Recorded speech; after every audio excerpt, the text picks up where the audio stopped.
Frontline Chat with Harry Tanguy and Dave Wardell.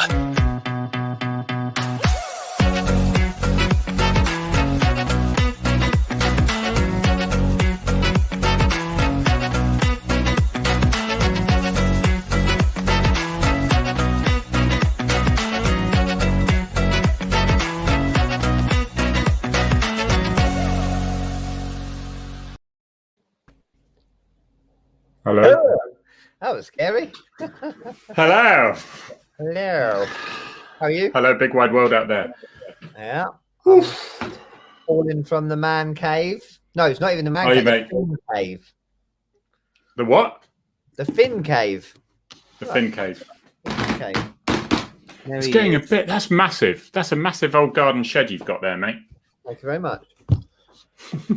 Thank you. Good. Yes, Hi, my Hazel. little Hi, Pauline. retreat. My retreat.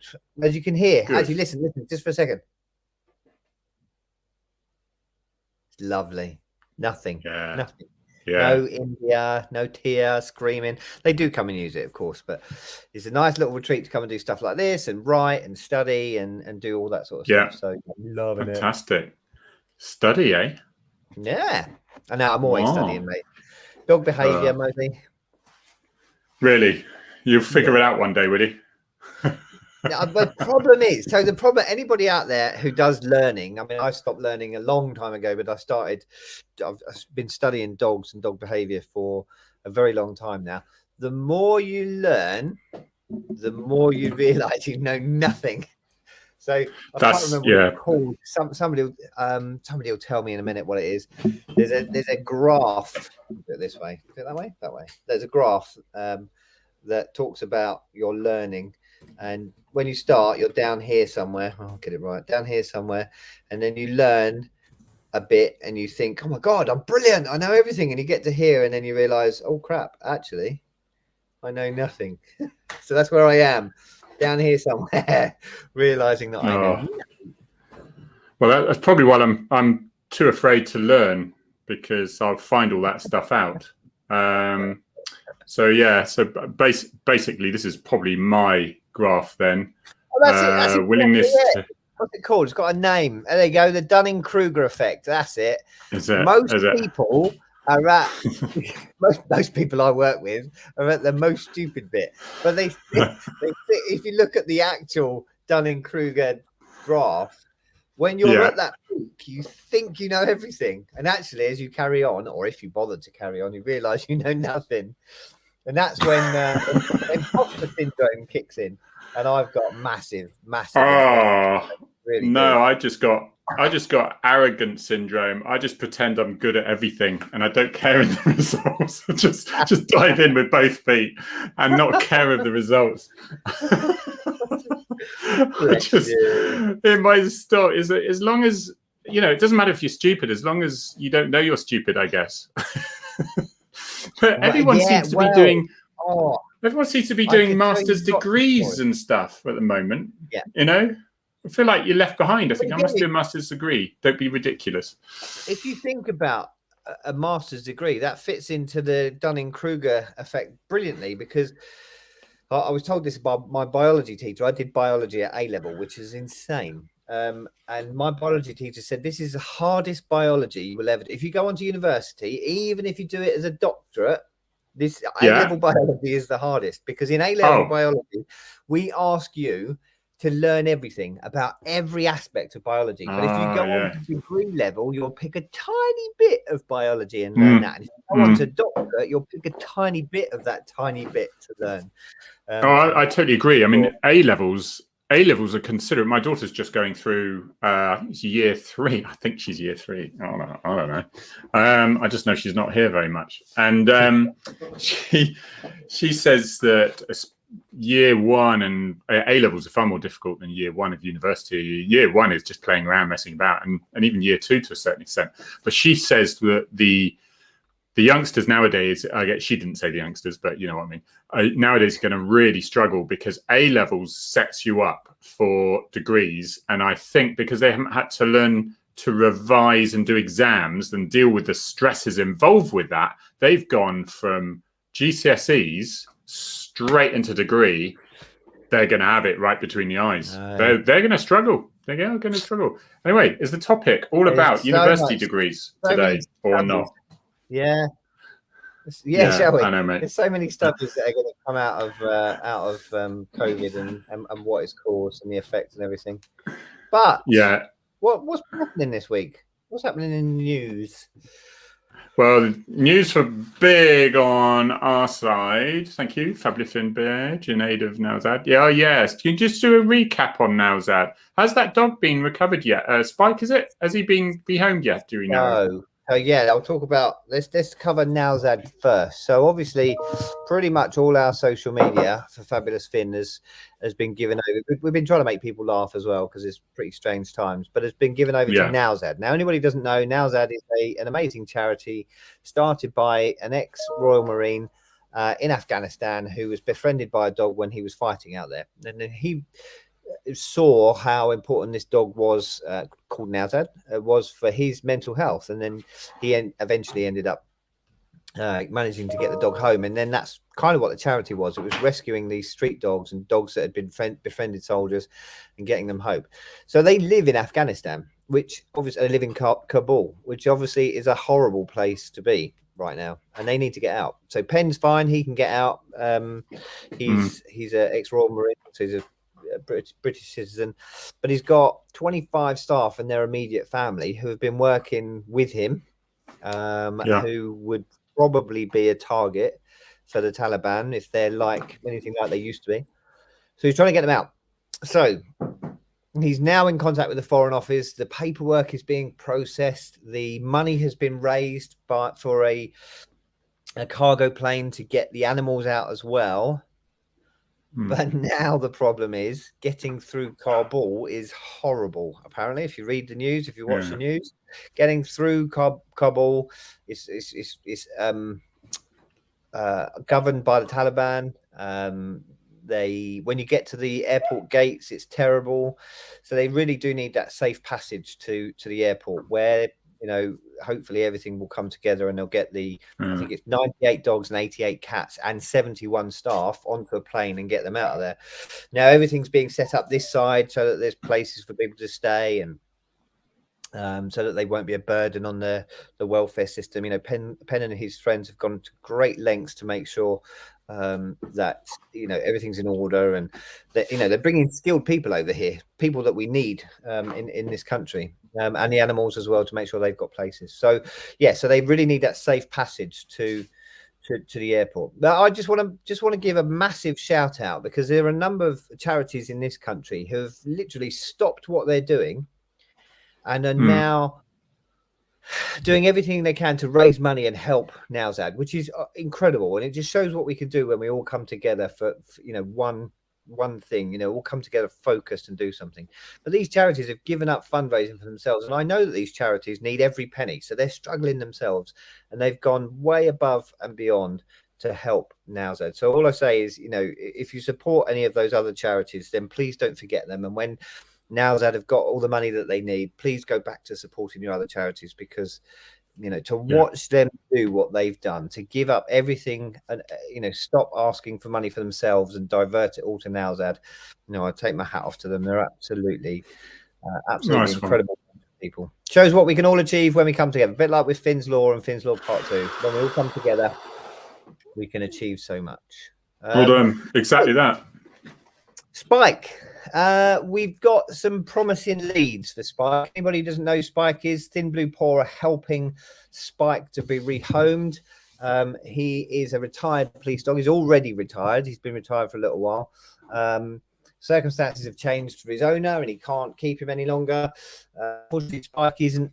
His story is straightforward. He needs an operation, which means he's going to have 12 weeks of rehab at home, rest and recuperation at home. And so we need a home for Spike, but we've got some positive leads. So fingers crossed he'll be fine. I also helped to rehome my dog's sister. So Hero's my dog, and her sister is called Hope. She sadly is no longer able to work in her force, and I managed to help their force rehome her this week, and where she's gone to is absolutely lovely. Such a cracking place, lots of land, and she can go off and enjoy her well-earned retirement. So yeah, as ever, busy this end, Harry. It is, mate. It is. Well, I'll just show you how busy I've been, mate. I think it's important to show you this is how busy I've been. I've been down. I've been Wow. When I haven't been doing catalogue poses, mate. I've been. I tell you what. That's obviously Newquay that people will recognise. I was actually born about 100 metres from that place, and people were saying, "What, on a boat?" I said, "No, on a boat." I said, "What, in the water?" "No." "In the submarine?" "No." The other side. Yeah, home birth, £11 baby, 11 birth. Blimey, that's good living for you. That is. The reason I'd be down there is a bit of a crisis. Mother, 86 years old, out of the hospital, and serious dementia now, going down sort of far to my sister, who's got a full-time job, currently working from home, but not. And she's actually the photographer. She is an amazing photographer that she does, teaches at Plymouth University on the degree courses. What she doesn't know about software and cameras and video and sound is not worth knowing about. But yeah, she was looking after mum, and it was just untenable for her, because guess what? There's a lot of agencies. You know, when you've spoken to a lot of agencies to help with elderly people and vulnerable people, and say, well, what can you do? Well, we can do this. Oh, fantastic. But we can't do it at the moment because we've got no staff because of COVID and things like that. So yeah, it's literally dumped. Yeah. Dumped. Not a nice word to say about, but there you go, with somebody you hardly recognise anymore, so to speak. Although she's very sweet and endearing, so I'm very lucky. But I just thought, my God, if that was her husband, an elderly husband, who was just given his wife, who was not the same as some time before. I mean, it really was. It was like air traffic control. We were ringing people, and I'm trying to get more benefits for her, because I know it's going to be massively expensive. We'll lose the house, no problem. I mean, that's what it is nowadays, isn't it? But you see the stress, suddenly you see the stress people are under. And luckily, so I'm going to be spending about 5 days a week down there, 2 weeks back, 2 days up there.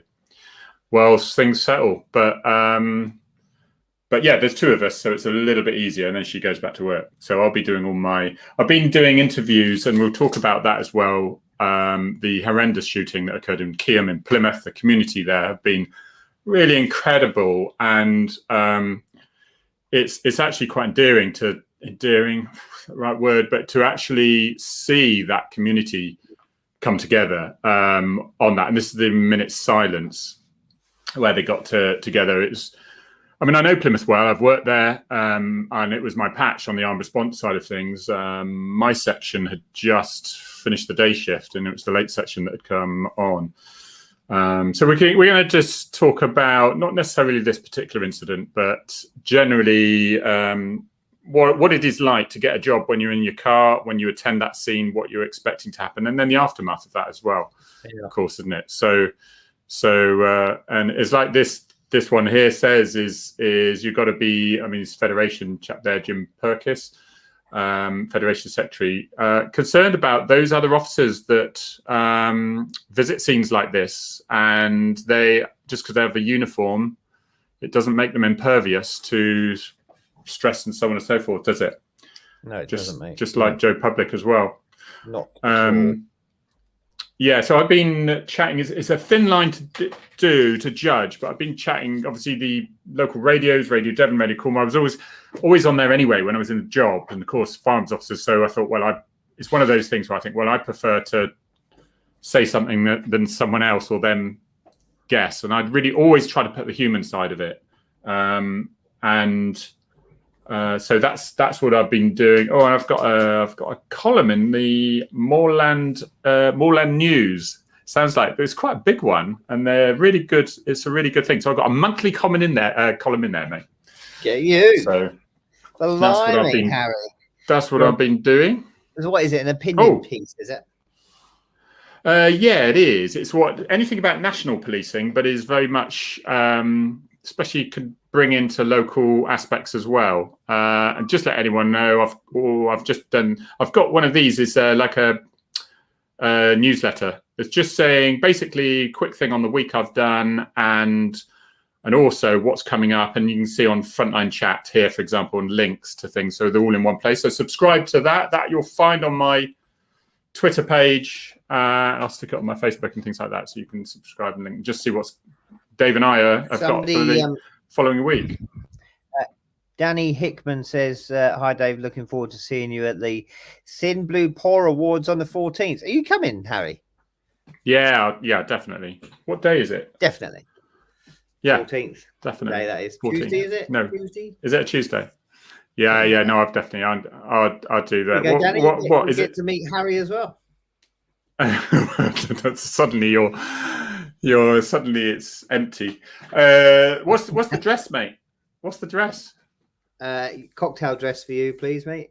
The usual Anybody one. Anybody who wants to see Harry in a cocktail dress, come along to the Thin Blue Paw Awards on the 14th. It's the Thin Blue Paw Awards, the first awards dedicated to this nation's amazing police dogs. The first awards completely and utterly dedicated to this nation's incredible police dogs. Watch out for more on social media. We'll be covering it on social media, and hopefully it'll be filmed and stuff as well. So I'm really looking forward to that. As if by magic. There you go. As well. Hi, Claire. Oh, look at that! As if by magic. Yeah, it's good.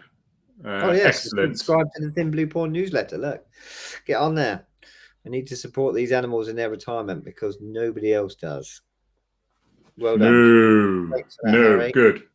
What were we going to say? Any other? You've got something coming up, haven't you? When's that? When's your? I'll tell you what I am going to do. I'm going to do my Tom. Right, I've got. Yeah, this is the thing with Tom and others. Here we go. Let's bring this up a bit. So this look forward to talking police social media communication. Right, this is. Comms Hero. It is a subscribing thing. You do have to pay to join it. It's a week thing. It's massive. If you're into any comms in any industry, not police, but they come from far and wide to listen to it. We've got an hour on this on 27th September. On 28th of September, rather, at 2 p.m. 28th September at 2 p.m. And you can see Tom Gamer from BT Sports, Nick Hadley, who did a brilliant tweet recently, which other people should be doing. We'll just have a look at that in a minute, actually. And then Nick Knowles, he's a lovely guy, isn't he? We know him very well now, actually. I think pretty well now. He's failed to avoid us now, hasn't he, Dave? So Nick Knowles, he's a good chap. So that's coming the 28th September. If you're in that industry, then I really would have a look at that. Nick Hadley's thing was brilliant. I'll just see if I can pick it up. Somebody had obviously said, well, you're rubbish because you don't do this, and whatever. And this is, here we go. Here's the one. And I just think if only more bosses would do it. I can understand why the forces won't do it, because the police forces of the corporate council have got to step back a little bit, and they've got to be a bit more formal, and you don't want to get a tit for tat. So this one here was, I picked up, this is how Twitter should be used by police bosses all over the country, as what Northampton Chief points out: the police are not society's Aunt Sally. And strangely enough, when a ranter is faced with facts, they delete their tweet. So very, very quickly here, so you could see his tweet was deleted, is unavailable. But he said, good effort, Will. Let's look at the facts. Fact one, over the past 3 years, I've introduced interceptors, road crime teams. Anyway, it goes on. And then he says, fact two, since I came commander of the force, we've issued more fixed penalty tickets for poor and appropriate use of roads. You can see what he's criticising there. We have invested in a new fleet and trained every response. He was obviously really slagging him off on the lack of road policing and deterrence and finding people and all that. Over the and then more pedal cyclists for PCSOs than ever before.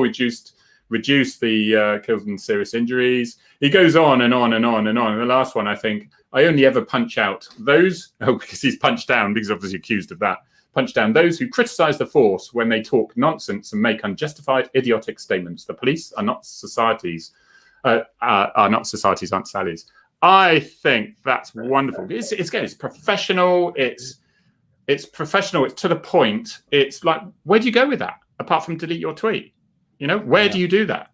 And that's why he's one of the ones in the comms hero, is because we just want to know, how do you do this? How come you're so good at this? Because I mean, I've tripped over a few tripwires in the past. You say certain things, pick it up, but he could get away with it a little bit more because he's chief as well, of course. But I don't think it makes too much difference. I do think it's a skill though, and actually Nick Knowles is very good at it as well. He will retweet critics' tweets and sort of sound them out and ask them to join in with a bit of a debate. And of course, most of them don't. It's not a skill I'm particularly good at, I must admit. I'd rather just let them carry on when they're bitter and twisted. You're in a different position. Yeah, there is that too. You are in a different position. I mean, because serving police officer, you're easy target. Yeah, you say that. I seem to have to be more careful than some other serving police officers, shall we say? Because you're in the limelight. That's why, because you are who you are and you've got the following you have. I mean, I said to my comms team, when there was one particular person in there, who I do describe in the book. It's a good comms and a bad comms. And, he came with his file with his 2 complaints that he had for me and was really going to give me a good old hard time. But I'd done a little bit of research and seen how many neutral and positive effect it had, viewings and things like that. So and it was 28,998. It was 30,000 views and whatever. So I said, well, you need to concentrate a little bit more on them and not the 2. And not because you've got 2 complaints, which are because somebody had a bad day or they just don't like police or they got arrested once. They actually don't waste the other good stuff that's been going on. But shall we go back to what we were going to talk about, is when there is a job, when there is a major incident or violence, you've been to plenty of them, where you are, especially as I was going to say on your own, but you're single crewed with your partners in crime with you, like Finn, and now Hero, and you get that job. I was a lot of the time a single crewed as well. And so you literally go from, I wonder what I'm going to do now. Shall I nip up there and have a look at there? Oh, they've had a bit of trouble. And then you go, and then for me, it'd be Yankee 2-8, go 2-8, and you've got that moment's silence of, is this a really crap job or is this something good? And you can sort of sense it sometimes, that sense of urgency in their voice. We have 3 radios that we sit on. One has no operator. It's for operators to jump in to ask for traffic, firearms or dogs. And then you have 2 channels you can stick on, local channels that you might be nearby so you can listen in. So if they come onto that radio station, every ARV, traffic and dogs hold their breath because it crackles into life, and then they ask for whichever unit they want. So they might come on and ask for the nearest available dog unit. If they then start saying, can we have the ARVs and the dog unit, then something's about to happen. Something big has happened and they want resources heading in a particular direction. And then your heart does start to go, it does, because often as well you're covering very large areas, of course. So I would be in Exeter and it would be can you start making your way to so and it would be 3/4 an hour away on normal driving. For a long time, I thought North Devon, to get from North Devon from Exeter to Barnstable, say, for example, I thought it was about 25-minute drive when it was probably near a double that. It's just I'd never done it at the normal speed because I was actually having to, you are literally foot to the floor up the motorway, 140 mile an hour, turn left, 140. And it is, and then I had to do it privately once and I thought, God, this takes a long time. You just sat there like that. But what tends to happen for us is the operator, unless the ops manager, who's the inspector and the sergeant, sometimes they're really, really busy. They've got the incident has come in and they've got to do as much work as they can. So it might be initially for us that the local operator has come on there and they want to give you as much information as they can as quickly as they can because they need to go back to their channel to listen to what's going on. And then what will happen is normally the ops manager will follow that up with a full briefing, which I'm sure Harry will go through. In fact, you did a blog, didn't you, on what happens in the car when you get called to a job, and when they go through a full detailed briefing of the tactics that they've considered for the job, for the information that they've got, and all that sort of stuff. And for me as a dog handler, I just need to know where I'm going, and then I need to know what tactic the ARV wants. Sorry, that the bronze commander wants to use for my dog. But the bronze commander and the firearms officers, they've got to listen to everything, haven't they? They've got to listen to every piece of information, and there might be a bit of backwards and forwards. And have you considered that? And can you just confirm that tactic if this happens? So go on, Harry. I'll let you. No, it's fine. I mean, because sometimes, depending where it is, so with us, you have 3 levels of control. Your strategic farms commander, who is like the overviewer, and it's like a stop-start thing. It's like, well, okay, have you considered the tactical farms commander? For us, he's in or she is in the control room, and they are gold. They are the one in the control room. They might be inspector level or something, but they are in charge of the whole force. And you could have a pursuit going on down in Cornwall. You could have a drugs bust going on it's all kicking off in East Devon, and you've got a firearms job brewing here. So they are juggling. They're juggling stuff. So the firearms job comes in. They're the control room on the radio. Loads of calls coming in. That gets put to the radio operator. So whilst they're taking the details, it's already with the radio operator. Radio operator is already speaking to armed response units and other response units and deploying them and giving them some caution whether it's whether this is, and they're designating whether it's a firearms job or not, building that information as you are driving. Of course, then Dave and I will be driving, and those will be driving at a high speed, so you are sort of balancing the driving that you're doing with assessing all the information. I had a radio in my ear with the earphone there and the main set, and I was listening to 2 channels so that I could hear control room and the instructions coming from them and my other armed response officers. But of course also hear the local officers, because so often it would be, subjects left the house in a car, ABC 123. Now by the time that's transferred round, so now I'm thinking, right, subject's gone. Victor, where do you want me? Do you want me at the house, or do you want me to try to head off the suspect? Or, and there is a big chessboard. And of course, if they've got children involved and they're at the school and there's been dispute and they think, are those children in danger now? So we need to get someone, but we haven't got armed response. So we're going to have to take response there, give them sort of safety advice, which they'll know already. And so how many scenes have you got? And I've chat a couple of AFOs in a helicopter, literally land it in the field next to them, jump, plod them in, fly.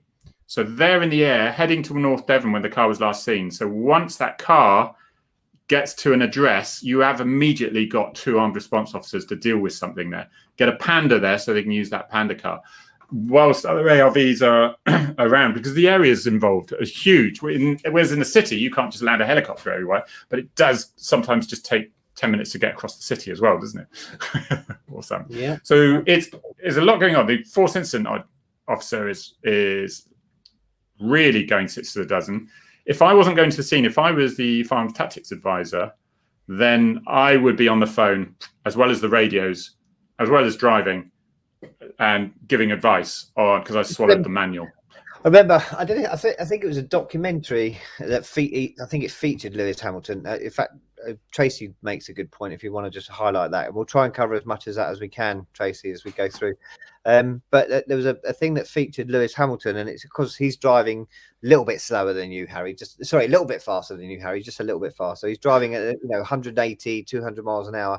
And you'll often see the Formula One drivers, while they're doing that, fiddling with the bias and every corner stuff and changing things as they're going. And it's just because they've taught their minds, as Harry and I have during our career, that we've taught our minds to be able to do more.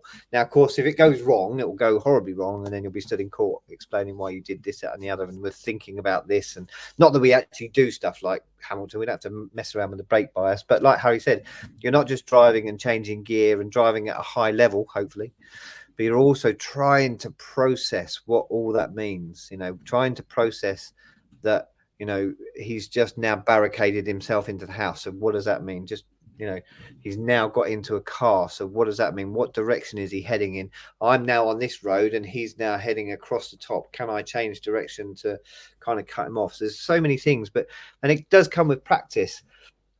It does come with practice that you learn to take more and more and more on, don't you? You learn to be able to process. Yeah, you do, because to be honest, the driving does become second nature. I think you probably find that, Dave. It does become second nature, because I always sort of bring it down 5-10% below what when you are fully on, because it's not going to achieve you much.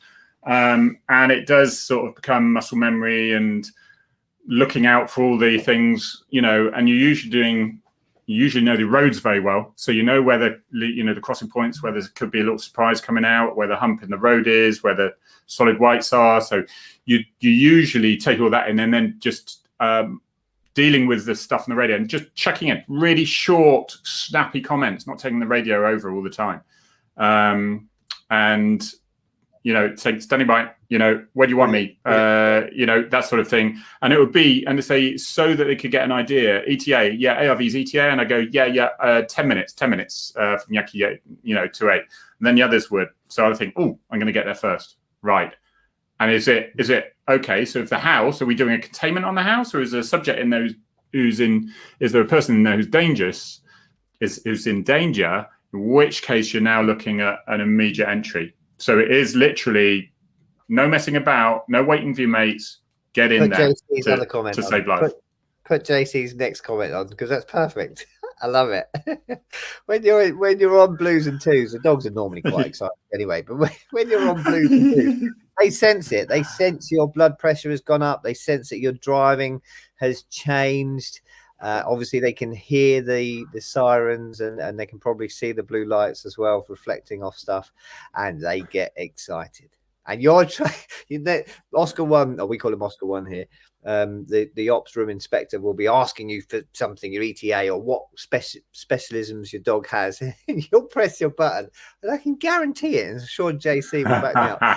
Guarantee as soon as you press that button, your dog will be in the back going, and as soon as you let go, they'll go, and you'll go to press it again. And Hero. So I have 2 radios on my vest. One I normally have in my ear, and that's got the local chatter on, and the other one is the one I mentioned where they drop in. So it's very rarely you hear anything on that radio. So they had both learned, Finn in his career and Hero both learned that if I hear that one, it means something exciting is about to happen, and they immediately start.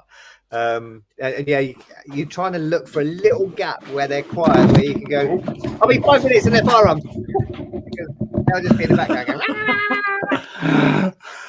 Anyway, so that's another thing to deal with whilst you're en route to a job is the dogs joining in and having their which say we on don't have. tactics. I mean, the ARVs will be working as used to have the armory in the car. So we would be driving through the streets like mad, going left, right, and the other guy would getting the guns out the safe, loading them, priming them in the footwell, making sure the drivers are right. That one's yours. One in the stock, ready to go. Safety on. Yeah. So you knew you could literally just pull up, drag yourself out, and do stuff. I did actually do a blog. Unashamedly, I'm sticking on. This was before Finn, and this is. If you wanted to know what it is like a little bit, I loved working with the dogs and had experience with them. And this was before Finn's Law, and but it does give you a sort of, hopefully, a flavour of what it is like, including the barking as you're going on. This is my thing, which pretty much covers every subject, from taser, spit hoods, and that side of things. Can you trust the police? Where do we go from here? All these things here. So that's on WordPress, Harry Tanguy, and have a look at those anyway. But it reminded me from what you were actually saying there of the dog units going around and absolutely fine. I remember a case at Brixham when Pontins used to exist, and hang on, hold that thought. Put JC's next comment up, because that's definitely pertinent, and then carry on with your Pontins. Your Pontins. Near the bottom. And yes, so then. Go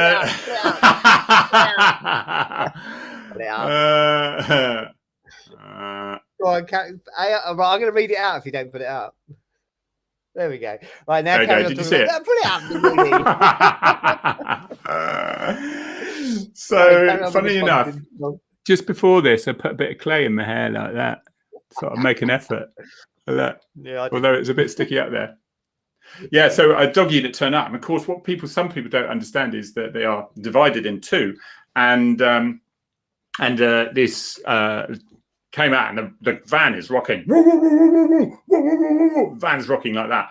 Dog handler gets out, opens the door, and then this little liver and white spaniel jumps out, the drug sniffer, and the van just goes. People are like, what? Is the actual German Shepherd still in there, but thinks, oh, it's not my turn this time. So he stays in there quiet. Yeah. Everyone thought, Jesus, this tiny little liver and white thing. But they are. If we turn up to vehicle searches and stuff, obviously it's for Pearl, my little spaniel, to get out and do her thing. But yeah, of course, as soon as you open the boot, Hero's going mad and the van's rocking, and all people see is you opening the cage door, and they're thinking, no! As like you say, this cute little Daniel gets out and says, hi, Dad. Exactly, mate. And I think it's just after the event as well, really. It can be. A lot of these jobs are really long drawn out, and then there's negotiators come in involved, because you don't really need to rush things. If the subject's in there, they're on their own. You're sort of on. We had one in our force area where he was a bit drunk, so thought we're not going to push him, negotiators, and we'll leave him to the morning.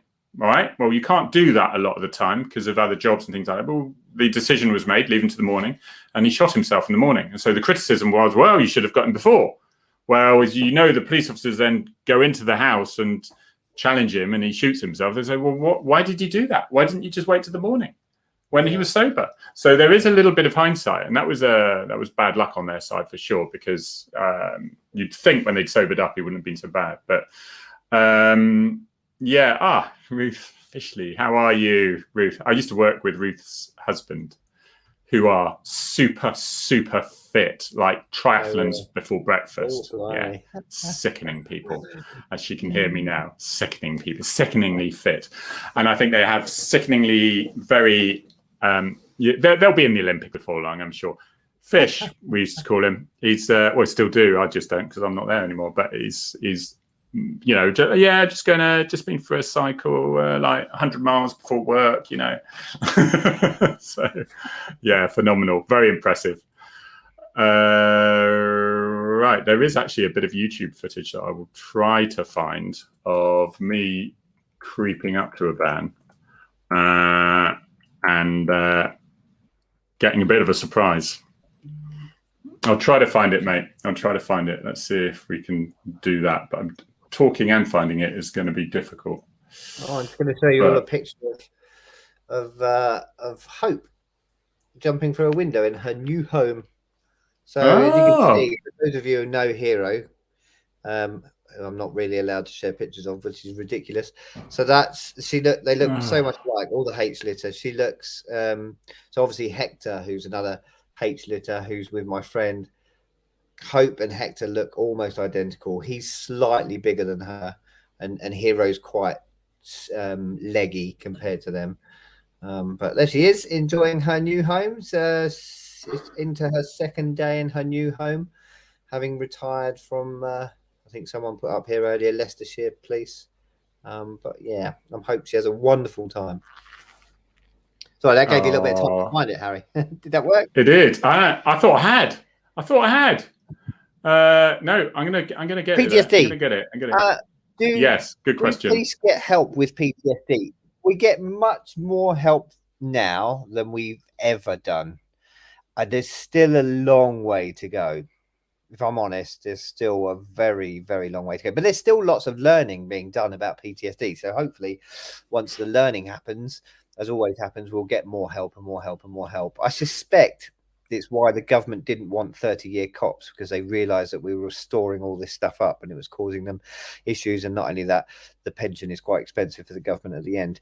Do police dogs get PTSD too? Now, there are cases where dogs have been diagnosed with PTSD. There was the dog at the Manchester Arena bombing, the bomb dog there. Name slips me. Oh, really? His name is He died recently, sadly. He got PTSD. Wow. Recovered from it. And I have no doubt that it wasn't diagnosed, but I have no doubt that Finn had PTSD after his incident, although he got over it much quicker than I got over mine. And when you say PTSD, I think for a lot of cops, it's not post at all. It's not over. It's still happening. So it's not post-traumatic stress syndrome. It's traumatic stress syndrome, because they go to the next job and that will add to it, and they'll go to the next job and that will add to it, and then they'll deal with something particularly griefy, and that will happen to it. I think that's an important thing to talk about. You know, we're talking about going to these jobs, and Harry's looking at pictures of himself and smiling. We go to all these jobs. You know, over Harry's 30-year career, he probably went to at least 2 jobs, and you know, over that 30-year career, there is stuff that you see, and it's stuff that you know, the longer you've been in, you think it affects you less, but actually it does, just keeps affecting you, keeps scarring your brain. And I think it's really important that we, you know, we're not just talking about police, I'm talking about all 909 staff. I'm talking about obviously the military as well. It's much more documented in the military. And I do think there's a lot that needs to be done. Lots more needs to be done. You used to have canteens and used to have more cops, and now we don't have canteens and we have less cops. You used to have that canteen culture, which was once upon a time was frowned upon as an evil thing, but actually it allowed cops to go and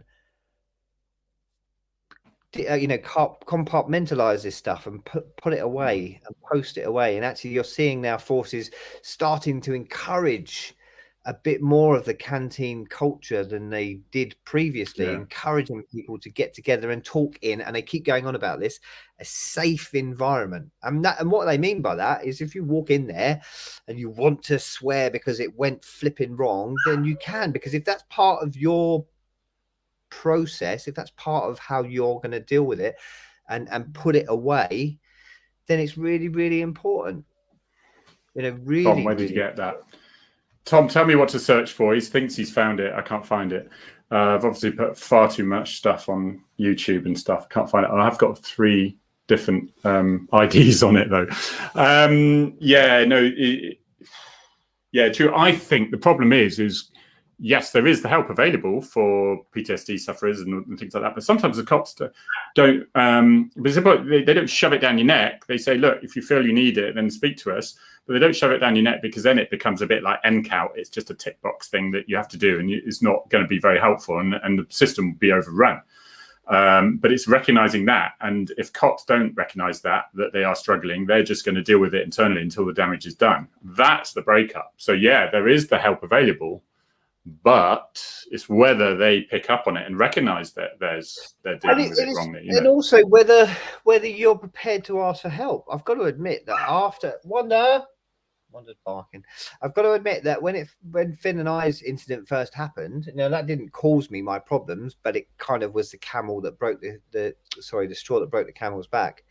And I work with lots of cops that are just waiting for the straw to break the camel's back, and it might be a major incident, but actually it might be something really seemingly insignificant. I mean, I remember going to an RTC where the kid had the same telly as my kid, and that lived with me it still lives with me because I just thought about it.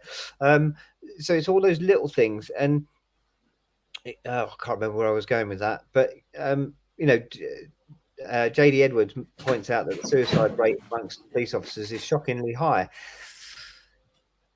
and it is. You know, it is shockingly high. We've lost 3 people in my 3 forces in the last 3 months to suicide. Bloody hell. Bloody hell. You've got to want to go and ask for that help. I was so down, I didn't really know that I needed help. Would I have asked for it? No, I didn't ask for it. I think it's a whole education thing around mental health. I think the kids in school today need to be taught that mental health is as important as physical health, and you should talk about it. But I also think there should be a caveat there, is not to make it a medical condition when they're just worried or nervous. And I really think that's important, because what they then get worried because they're worried and they think, oh, I'm suffering from mental health. Well, technically you're suffering your mental health, but it's a natural phenomenon and it has its uses. and it's tricky to judge when it gets anywhere else. But I sometimes this is my personal feeling, is I get a little bit worried when you've got students saying, "Oh yes, my mental health was really suffering. I had huge anxiety going into the exam." Well, technically they're right, because they were anxious. When, you know, it's sort of a medical term now, and people saying, "No, I was really anxious going to the exam." I think we all were really nervous going into exams. We hated it. But it's so much now that there's a fog of this, that those who genuinely need it are being left behind. Because I think, well, everyone's got it, so I'll just knuckle down and get it. Or they just don't really understand the severity of theirs, or they just think that they're just ill when they're not. It's just a natural phenomenon. We need to separate it a little bit. But nobody is going to say to someone, "I don't think you're suffering from mental health. I think you're just nervous and worried," which is natural, because the problem with getting that bit wrong is really serious. But plus, they just don't need the flack, do they? So that's my personal thoughts. I know I mentioned it in the book somewhere. So on that side of things, I haven't had any trouble from it, to be honest. Thank you, Tom. Let's have a look at this. Good, Tom. You're very useful, mate. Let's see.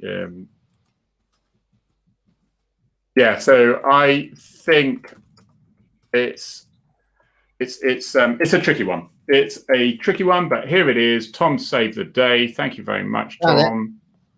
Yeah. Right, here we go. Let's get this on big screen.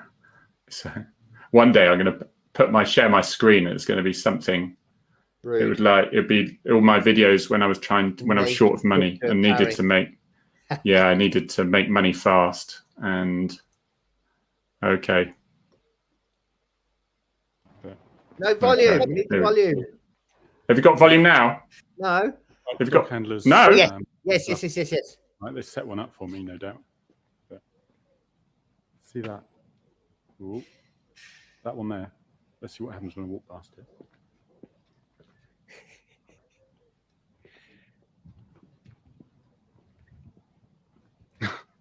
Lulled you. The biggest anticlimax. Is there anything in there?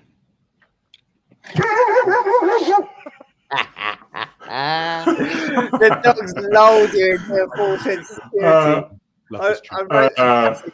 I wrote a passage in my book where I literally set it up. There were two little comedy characters, and then after that they would have been in there going, "We got another one," and then another mark on the inside of the cage. It's JC's and I'm sure that they will have been sat. Whenever we go to a nick, we tend to sit where we can see the dogs, and I wrote this in the book. This is for a number of reasons. One, that you can check on their welfare all the time, make sure they're okay, but also so that you can see when that happens and you can laugh.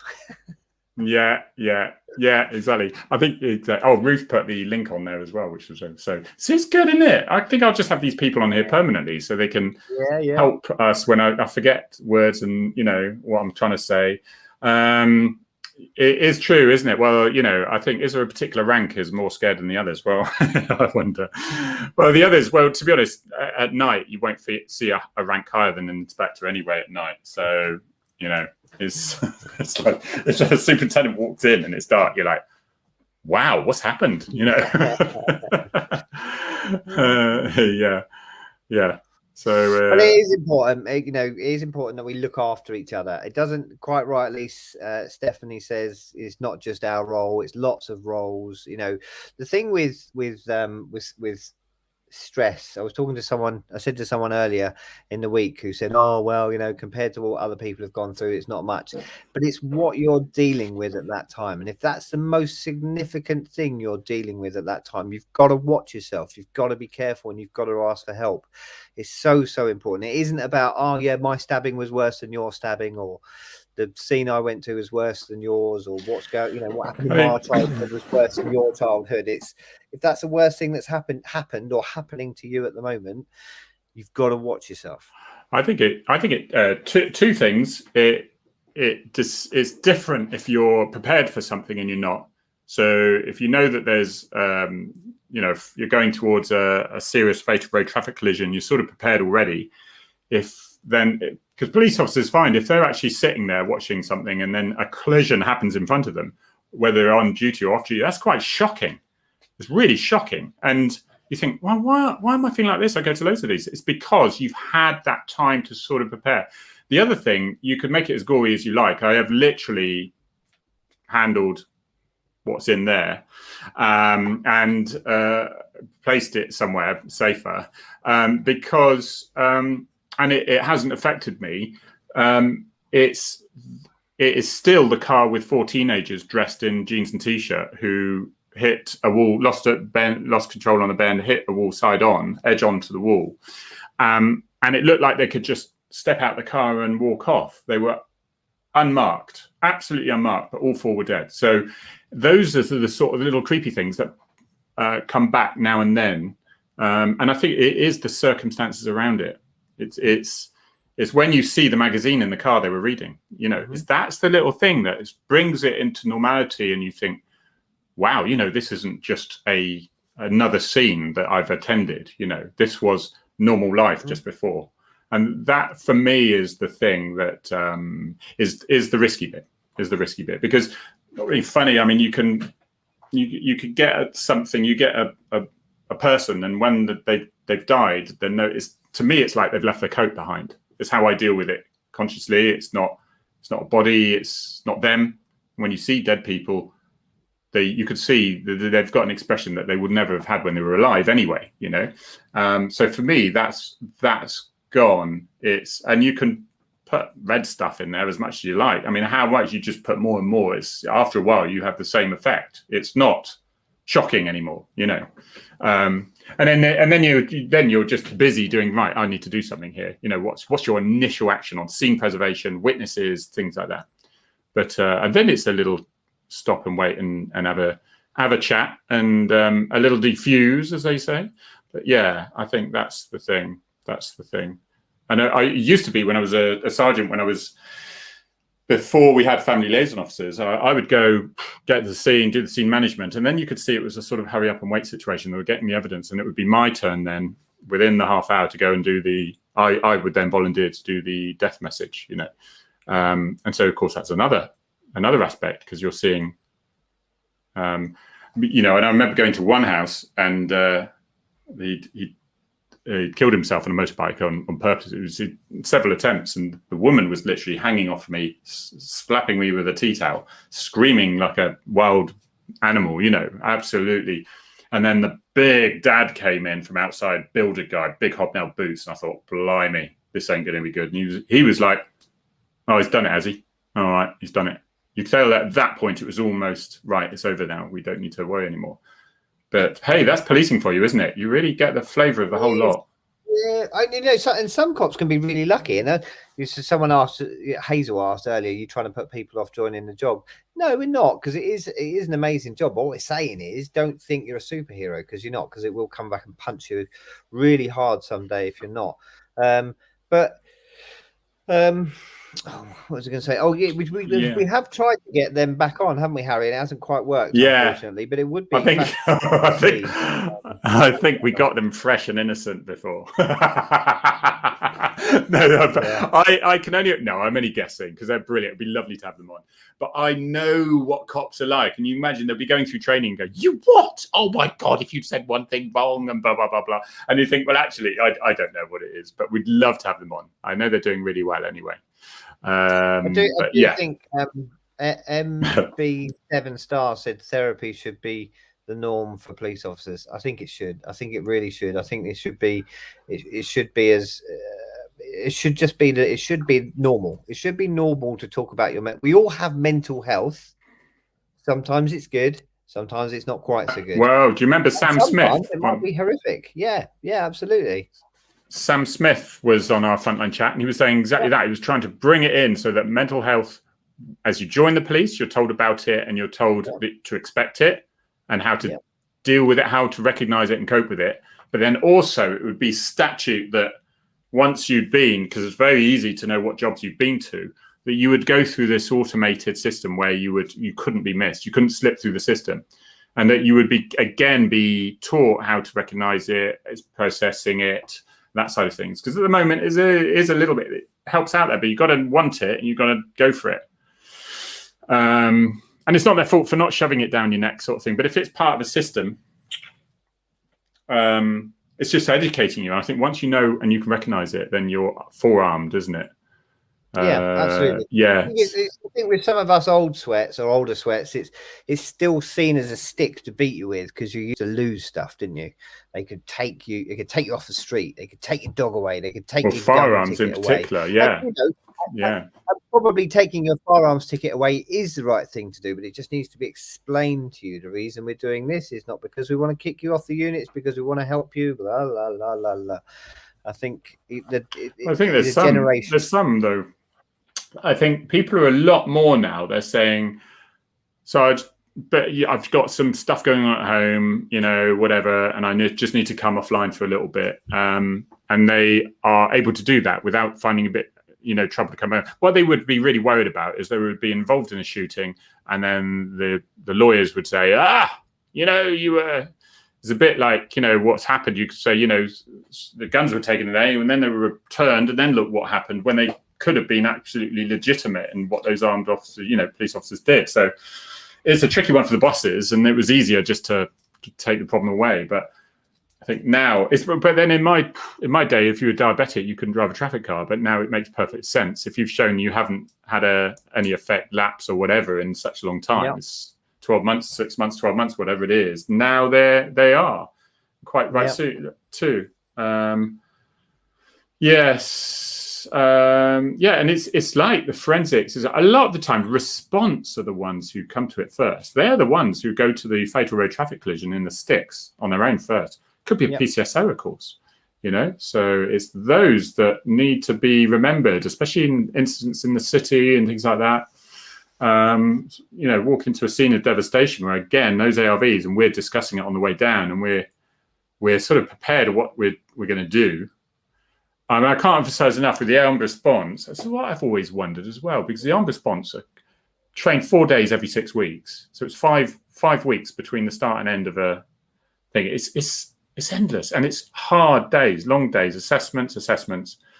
So this country can be phenomenally proud that their armed response units are very well trained, and in first aid as well. I mean, the amazing first aid going on, blood clotting staff, massive, you know, painkillers, like, you know, they've been trained on the morphine side of stuff. So it is very fortunate, and it's good bunch to have out there, really. But then I've always been a bit surprised, because traffic cars, they train them, and then they do their driver skills. But I wondered why they don't with the ARVs. We do vehicle interceptions, we're training like that, and they do TPAC refresher. But on the armed response, we're constantly doing scenarios which involve vehicle interceptions. There was one ages ago. Do you remember where the offender got back into the traffic car or the car and drove it away? And you could see it coming. You could see the train. If that had happened in the armed response, he wouldn't have been pulled past the driver's door, because you knew the instructor, who was the stooge, would have jumped in the car and driven off.